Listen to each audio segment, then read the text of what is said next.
नमस्कार. संघर्ष वृत्तवाहिनीमध्ये आपलं स्वागत. घेऊया ठाणे आणि आसपासच्या परिसरामधील घडणाऱ्या महत्त्वाच्या घडामोडींचा आढावा. जांभळी नाका येथील चैत्र नवरात्र उत्सवाला 6व्या दिवशीही नागरिकांची तुफान गर्दी. आनंद चॅरिटेबल ट्रस्टच्या वतीने आयोजित करण्यात आलेल्या जांभळी नाका येथील शिवाजी मैदानामध्ये चैत्र नवरात्र उत्सव 2024 भक्ती आणि कला महोत्सवाच्या 6व्या दिवशी मोठ्या संख्येने भाविकांच्या उपस्थितीमध्ये पार पडला. उत्सवाच्या 6व्या दिवशी मराठी व हिंदी गीतांचा कार्यक्रम येथे आयोजित करण्यात आला होता. विशेष म्हणजे किरण वेहले प्रस्तुत कलर्स ऑफ बॉलिवूड या कार्यक्रमाच्या माध्यमातून मराठी हिंदी गाणी या ठिकाणी सादर करण्यात आली. त्याचबरोबर भारतरत्न डॉक्टर बाबासाहेब आंबेडकर यांच्या जयंतीचं औचित्य साधून या ठिकाणी भीमगीते तसेच विविध प्रकारची मराठी गीते तसेच जुनी हिंदी गीते या ठिकाणी सादर करण्यात आली. उपस्थित प्रेक्षकांनी देखील या कार्यक्रमाचा मनमुराद असा आनंद घेतला. त्यानंतर प्रेक्षकांनी या गाण्याच्या तालावरती ठेका धरत नृत्य देखील सादर केले. अशा प्रकारे जांभळी नाका येथे आयोजित करण्यात आलेल्या चैत्र नवरात्र उत्सवाला नागरिकांनी मोठ्या संख्येने उपस्थित राहून उत्सवाच्या 6व्या दिवशीही त्याचा आनंद घेतला. त्याचबरोबर विविध मान्यवरांनी येथे उपस्थित राहून देवीचे दर्शन देखील घेतले.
सर्व नागरिकांना आवाहन करण्यात येत आहे की सध्या डासांमार्फत पसरणाऱ्या डेंग्यू या आजाराचा प्रसार रोखण्यासाठी प्रत्येकाने पुढील प्रमाणे कार्यवाही करावी.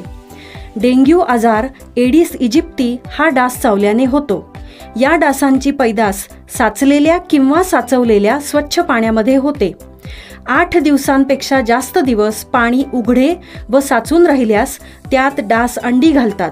अंड्यांच्या अळ्या तयार होऊन पुढे डास तयार होतात. यासाठी आपल्या घरातील पाणीसाठे उदाहरणार्थ बॅरल्स, पिंपे, टाक्या, हौद, रांजणे इत्यादी दर आठवड्याला रिकामे करून घासून पुसून कोरडे करून पुन्हा भरावे. 1 दिवस कोरडा दिवस म्हणून पाळावा. पाणी साठ्यांना घट्ट झाकणे बसवावीत किंवा जुनी साडी, चादर, धोतर यांनी बांधून झाकून ठेवावीत, म्हणजे डास त्यात जाऊन अंडी घालणार नाहीत. घराच्या गच्चीवर, आजूबाजूला, अंगणात कोठेही पाणी साचू देऊ नये. भंगार सामान उघड्यावर टाकू नये. उदाहरणार्थ टायर्स, प्लास्टिक सामान, कुंड्या, टाकाऊ वस्तू इत्यादी. अशा सामानात पावसाचे पाणी साठून त्यात डेंग्यूच्या डासांची पैदास होते. घरातील कूलर्स, फ्रीजच्या पाठीमागील ट्रे हे देखील वेळोवेळी कोरडे करावेत. लक्षात ठेवा, नुसत्या फवारणीने डास घनता कमी होत नाही, तर त्यासाठी डास पैदास ठिकाणे नष्ट करणे ही आपल्या सर्वांची जबाबदारी आहे. कोणताही ताप अंगावर न काढता जवळच्या शासकीय रुग्णालयात मोफत औषधोपचार घ्या. अशा प्रकारे नागरिकांनी सहकार्य केल्यास डेंग्यूचा प्रसार रोखणे सहज शक्य आहे.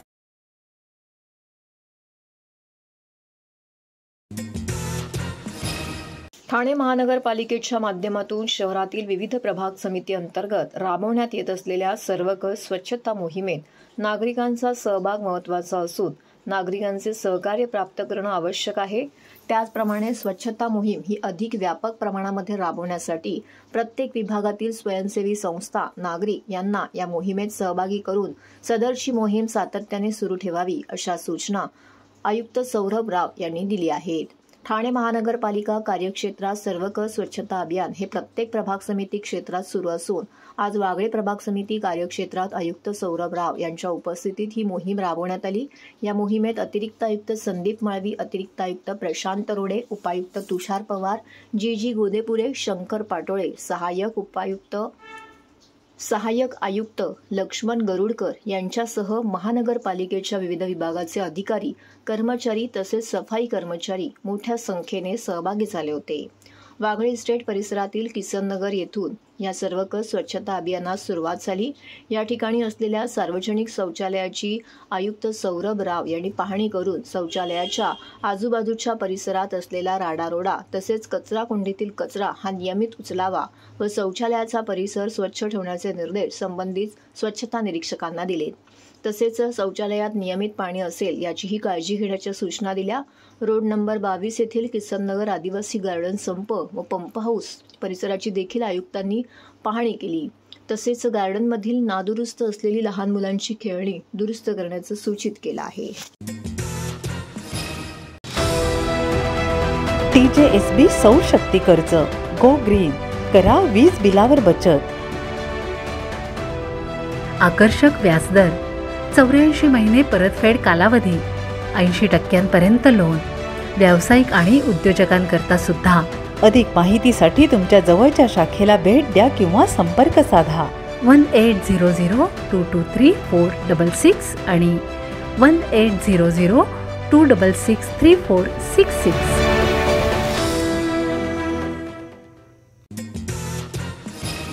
जांभळी नाका येथील चैत्र नवरात्र उत्सवात विरोधी पक्षनेते अंबादास दानवे यांनी दिली भेट आणि घेतले देवीचं दर्शन. आनंद चॅरिटेबल ट्रस्टच्या वतीने आयोजित करण्यात आलेल्या जांभळी नाका येथील शिवाजी महाराज मैदान येथे चैत्र नवरात्र उत्सव 2024 भक्ती व कला महोत्सवाच्या 5व्या दिवशी आशा भोसले यांच्या मराठी व हिंदी गीतांचा कार्यक्रम किरण वेहले प्रस्तुत आशा आपली अपनी या कार्यक्रमाचे आयोजन करण्यात आलं होतं. ठाणेकरांनी सदर कार्यक्रमात मोठ्या संख्येने उपस्थित राहून देवीचं दर्शन घेतलं तर कार्यक्रमाचा महाप्रसादाचा लाभ देखील घेतला. यावेळी खासदार राजन विचारे, माजी नगरसेविका नंदिनी विचारे, माजी नगरसेवक मंदार विचारे, कार्यकर्ते, नागरिक, बंधू भगिनी मोठ्या संख्येने उपस्थित होते. चैत्र नवरात्र उत्सवात विधान परिषदेचे विरोधी पक्षनेते अंबादास दानवे यांनी भेट दिली. तसेच देवीचं दर्शन देखील त्यांनी घेतलं. तसेच यावेळी अनेक मान्यवरांनी देखील येथे भेट दिली.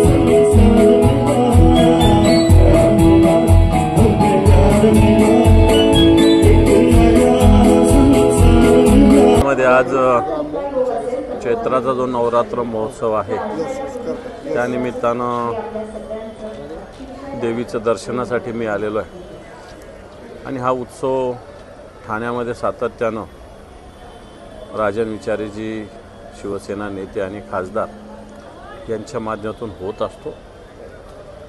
नवरात्रात तर आपल्याकडे आश्विनमध्ये असतो आणि चैत्रामध्ये असतो.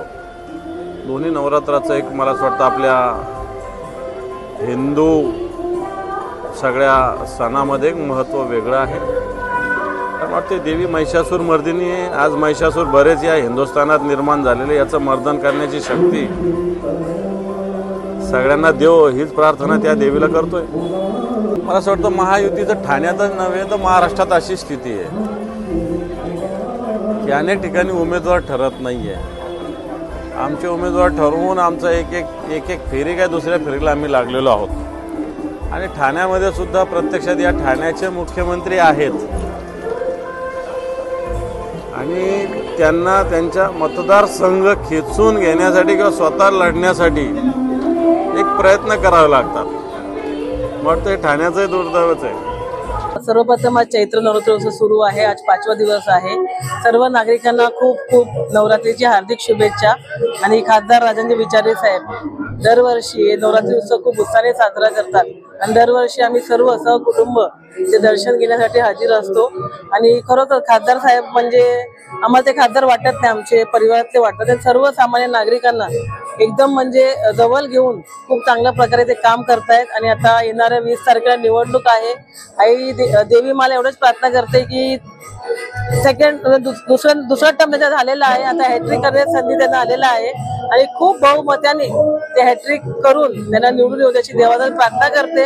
आणि जे आपले लोकशाहीला धोका निर्माण झालेला आहे ते लोकशाहीचं संरक्षण करून जिकडे जिकडे आपले महाविकास आघाडीचे सर्व उमेदवार आहे ते खूप खूप चांगल्या मताने निवडून येऊ दे अशी मी देवी मला प्रार्थना करते. ते सर्व नागरिकांना सुख समृद्धी ऐश्वर आणि उत्तम आरोग्य लागू अशी देवीजवळ प्रार्थना करते. धन्यवाद. भारतरत्न डॉक्टर बाबासाहेब आंबेडकर यांची जयंती उत्साहात साजरी. भारतीय राज्यघटनेचे शिल्पकार भारतरत्न डॉक्टर बाबासाहेब आंबेडकर यांच्या 133व्या जयंतीदिनी ठाणे शहरातील कोर्टनाका येथील बाबासाहेबांच्या पुतळ्याला मुख्यमंत्री एकनाथ शिंदे यांनी पुष्पहार अर्पण करून विनम्र अभिवादन केले. यावेळी आमदार प्रताप सरनाईक, माजी आमदार रवींद्र फाटक, शिवसेनेचे महाराष्ट्र राज्य समन्वयक आणि प्रवक्ते नरेश म्हस्के, माजी उपमहापौर पल्लवी कदम, माजी नगरसेवक पवन कदम, सुधीर कोकाटे, पूजा वाघ आणि ज्येष्ठ शिवसैनिक बाळा गवस इत्यादी उपस्थित होते. रात्री 12 वाजता भारतरत्न डॉक्टर बाबासाहेब आंबेडकर यांच्या 133व्या जयंतीनिमित्त कोर्टनाका येथे भोसले फुले शाहू आंबेडकर प्रतिष्ठानच्या वतीने सुनील खांबे यांच्या हस्ते डॉक्टर बाबासाहेब आंबेडकरांच्या पूर्णाकृती पुतळ्यास पुष्पहार अर्पण करून अभिवादन करण्यात आले.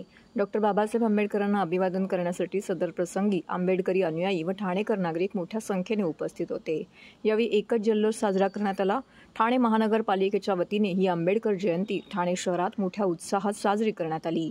ठाणे महानगरपालिकेचे अतिरिक्त आयुक्त संदीप माळवी, अतिरिक्त आयुक्त प्रशांत रोडे यांनी कोर्टनाका आणि ठाणे रेल्वे स्थानक येथील डॉक्टर बाबासाहेब आंबेडकर यांच्या पुतळ्यास पुष्पहार अर्पण करून अभिवादन केले. या प्रसंगी उपायुक्त उमेश बिरारी, सहाय्यक आयुक्त सोपान भाईक, महापालिका अधिकारी, कर्मचारी, नागरिक मोठ्या संख्येने उपस्थित होते. त्याचबरोबर ठाणे महानगरपालिका मुख्यालयातील पत्रकार कक्षातही डॉक्टर बाबासाहेब आंबेडकर यांच्या प्रतिमेस अभिवादन करण्यात आले. या प्रसंगी ठाणे शहर दैनिक पत्रकार संघाचे अध्यक्ष आनंद कांबळे, ठाणे जिल्हा पत्रकार संघाचे अध्यक्ष संजय पितळे, अतिरिक्त आयुक्त संदीप माळवी, अतिरिक्त आयुक्त प्रशांत रोडे, उपायुक्त उमेश बिरारी, माहिती व जनसंपर्क अधिकारी रवींद्र मांजरेकर, पत्रकार संघाचे पदाधिकारी व पत्रकार उपस्थित होते.